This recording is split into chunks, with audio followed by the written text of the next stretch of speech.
할렐루야. 오늘도 우리에게 은혜를 주시고 우리를 사랑하시는 하나님께 찬양과 영광을 돌리기를 원합니다. 함께 기도하겠습니다.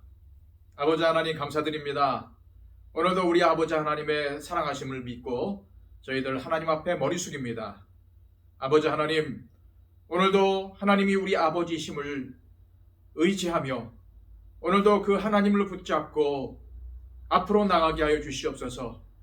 우리의 삶이 믿음의 삶이 되게 하여 주시고 우리 하나님의 영광을, 우리 아버지 하나님께 기쁨을 올려드리는 삶이 되게 하여 주시옵소서.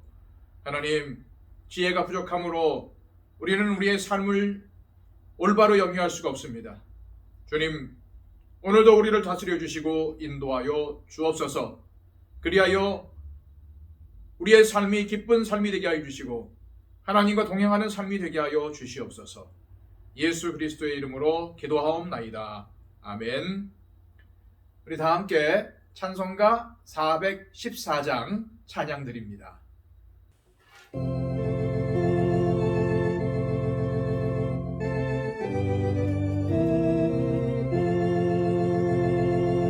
이 세상은 요란하나 내 마음은 늘 편하다. 구주의 뜻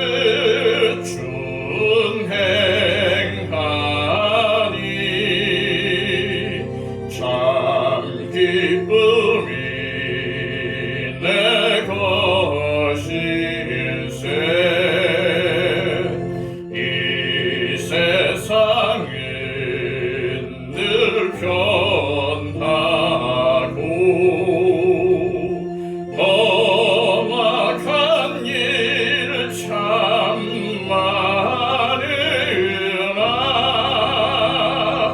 주 은혜만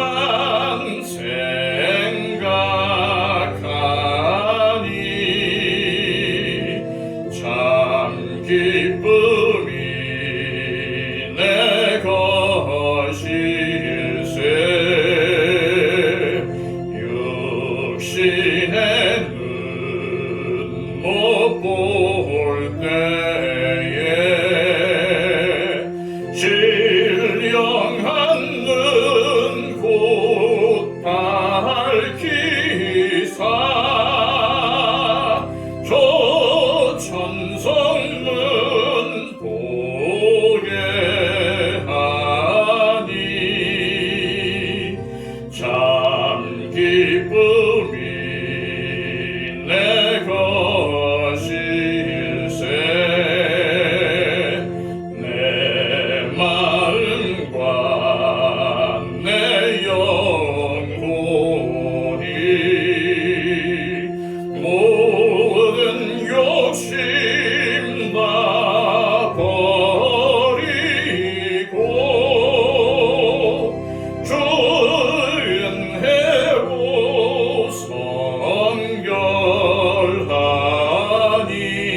성결하니 참 기쁨이 내 것일세. 이 육신의 복락보다 신령한 복 더 좋으니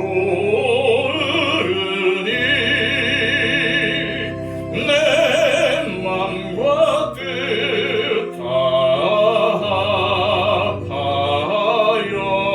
다하여 저 천성만 향해 가네. 이 시간 하나님께서 우리에게 주시는 말씀은 구약성경 시편 119편 49절로 64절까지의 말씀입니다. 시편 119편 49절로 64절, 구약성경 890쪽을 참조하십시오. 주의 종에게 하신 말씀을 기억하소서. 주께서 내게 소망을 가지게 하셨나이다.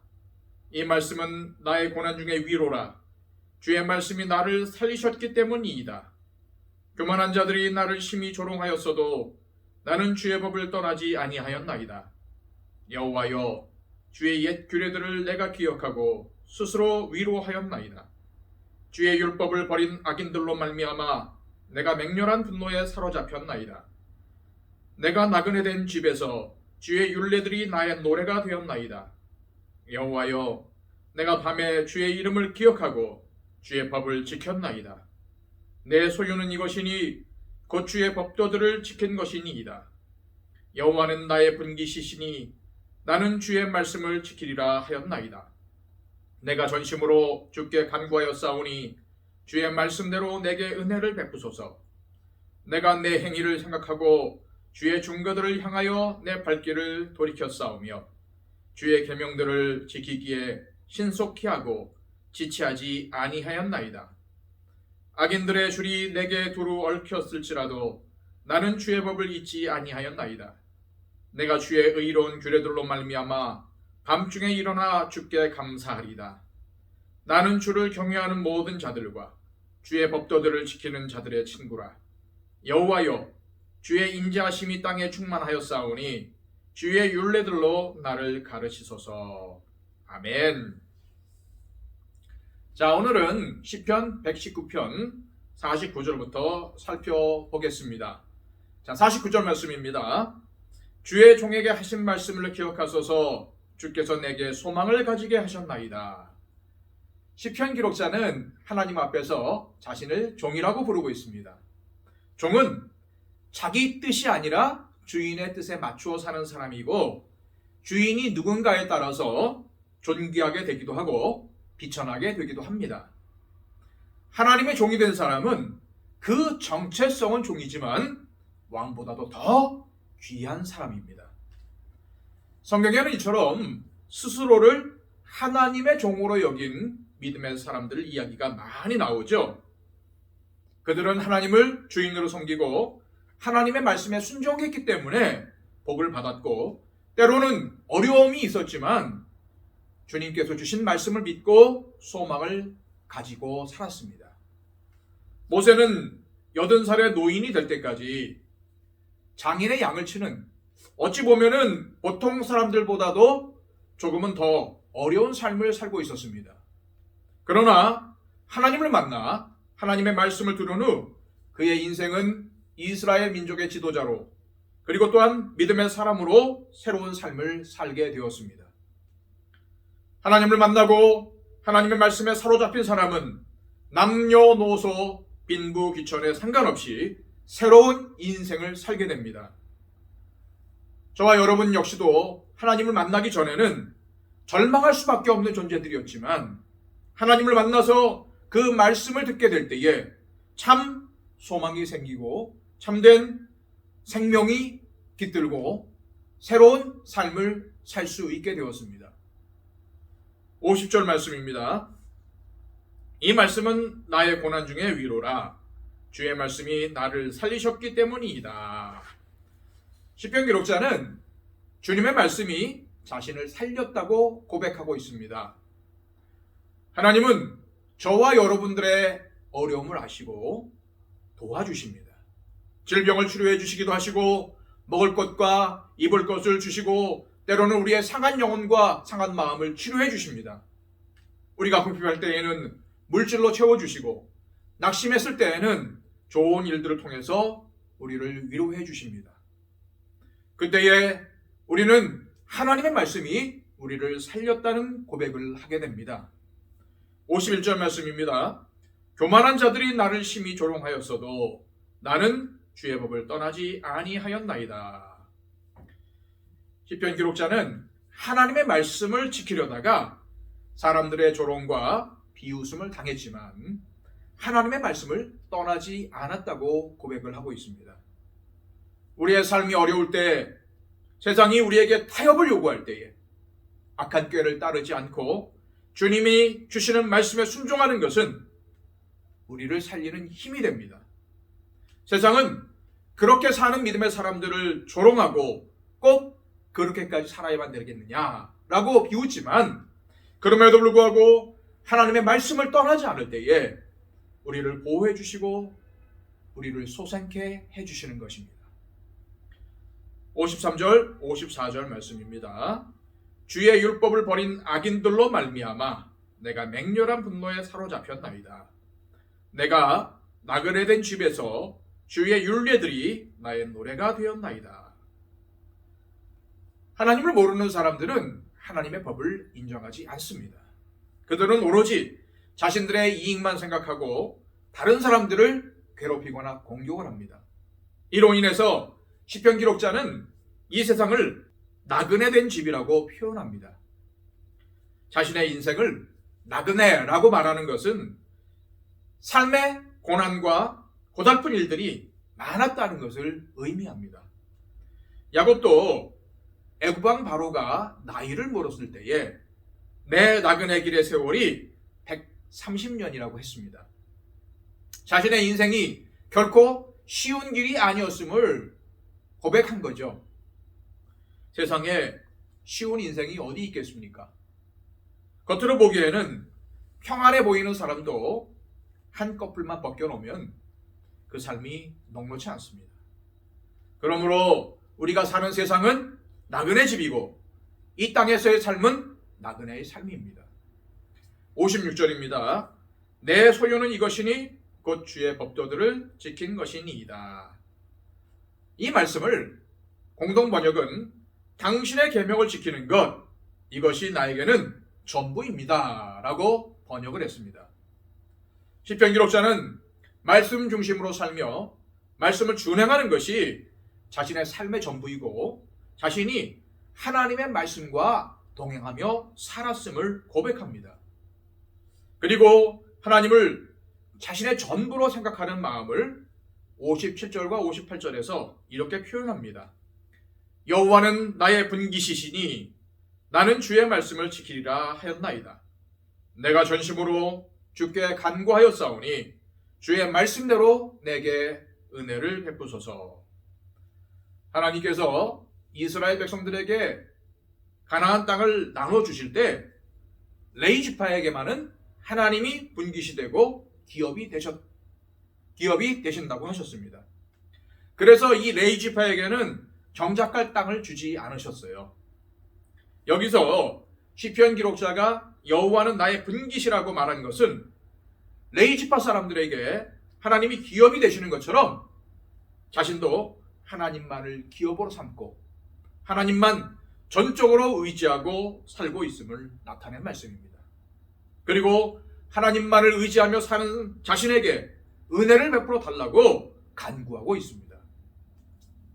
59절 이하에서 시편 기록자는 자신이 어떠한 삶을 살았는지를 고백하고 있습니다. 이 시편의 기록자도 하나님의 말씀이 인도하는 방향이 아닌 다른 곳을 향할 때가 있었습니다. 왜요? 인간의 본성은 타락해서 온전히 하나님 말씀대로 살 수가 없기 때문이죠. 하지만 시편 기록자는 하나님께로 돌이킨 후로는 하나님의 말씀을 기준 삼아 살았고 하나님 뜻대로 행해야 할 것에 대해서 지체하지 않았다고 고백을 합니다. 그렇습니다. 하나님의 백성이라고 해서 완벽한 삶을 사는 것은 아닙니다. 하지만 하나님을 경외하고 말씀을 묵상하며 하나님의 뜻을 늘 생각하는 사람은 혹 어긋난 방향으로 발을 디뎠더라도 빨리 돌이키고 다른 방향을 향해 가지만 자기 욕심과 탐욕에 물든 사람들은 어긋난 길을 계속 걸어갑니다. 그러나 시간이 지나면 무엇이 옳은 것이었는지 드러나는 때가 온다는 것을 우리는 명심해야 합니다. 61절, 62절 말씀입니다. 악인들의 줄이 내게 두루 얽혔을지라도 나는 주의 법을 잊지 아니하였나이다. 내가 주의 의로운 규례들로 말미암아 밤중에 일어나 주께 감사하리이다. 시편 기록자는 짐승이 올가미에 걸린 것 같이 자신이 악인들의 함정에 빠져서 벗어날 수 없는 것 같을 때라도 하나님의 말씀을 잊지 않았다고 말합니다. 인생의 밤 같은 어두운 때 여러 사람들로부터 괴로움을 당하는 때라 할지라도 하나님의 말씀을 잊지 않고 하나님께 감사하는 삶을 살겠다고 다짐한 것입니다. 우리는 앞이 보이지 않는 캄캄한 상황 속에서도 하나님께 감사할 수 있습니다. 하나님은 우리가 보지 못하는 순간에도 모든 것을 보시기 때문입니다. 그러나 이것은 절대로 쉬운 일이 아닙니다. 이런 상황에서도 감사하며 하나님의 은혜를 기억한다는 것은 다른 곳에 마음을 두지 않고 하나님의 말씀에 붙들려서 하나님을 순전한 마음으로 따를 때에야 가능한 것입니다. 오늘도 하나님의 말씀에 순종하며 세상의 조롱과 비웃음에 흔들리지 않고 어려움 가운데서도 감사하는 삶을 사는 저와 여러분들이 되시기를 소망합니다. 이 시간 기도할 때 우리는 이렇게 기도했으면 좋겠습니다. 하나님, 다른 것 바라보지 않고 오로지 하나님만 바라보겠습니다. 다른 데서 위로와 소망 찾지 않고 오로지 하나님의 말씀을 통해서 위로와 소망을 찾겠습니다. 우리에게 위로와 소망이 되시는 하나님의 말씀, 오늘도 그 말씀만은 붙잡게 하여 주시고 그 말씀에 순종하여 살아가는 저희들 되기를 원합니다. 이러한 간절한 기도를 하나님께 드렸으면 좋겠습니다. 그리고 정말 이 세상 속에서, 이 혼란한 세상 속에서 우리의 삶을 지켜주시고 모든 질병과 코로나 가운데서 저희들의 안녕을 책임져 달라고 또한 우리 하나님께 기도했으면 좋겠습니다. 하루속히 이 땅 가운데서 코로나가 박멸되게 하여 주시고 다시금 정말 가장 보편적이고 가장 정상적인 삶이 너무 좋았다는 것을 저희들 다시 한번 기억해서 하루속히 우리의 삶 가운데 정상적인 생활이 다시 한번 회복될 수 있도록 해달라고 위해서 기도해 주시고 이 코로나 방역을 위해 수고하는 분들을 위해 기도해 주시고 코로나로 인해서 아파하거나 힘들어하는 분들을 위해서도 중보해 주셨으면 좋겠습니다. 한국교회가 이러한 위기 상황 속에서 더욱더 하나님만 바라보게 하여 주시고 세계에서 복음을 전하고 있는 모든 선교사님들 가운데도 하나님의 은혜를 베풀어 달라고 기도해 주시고요. 또한 우리 더처치가 하나님께서 기뻐하시는 진정으로 초대교회를 닮은 교회가 되게 해 주시고 우리 교회 안에 있는 모든 분들에게 오늘도 평안과 안식으로 함께 하여 주시며 모든 문제, 모든 질병 하나님의 은혜 가운데 치유되고 해결되는 은혜가 있게 해달라고 또한 중보해 주셨으면 좋겠습니다. 우리 다 함께 하나님 앞에 기도하겠습니다.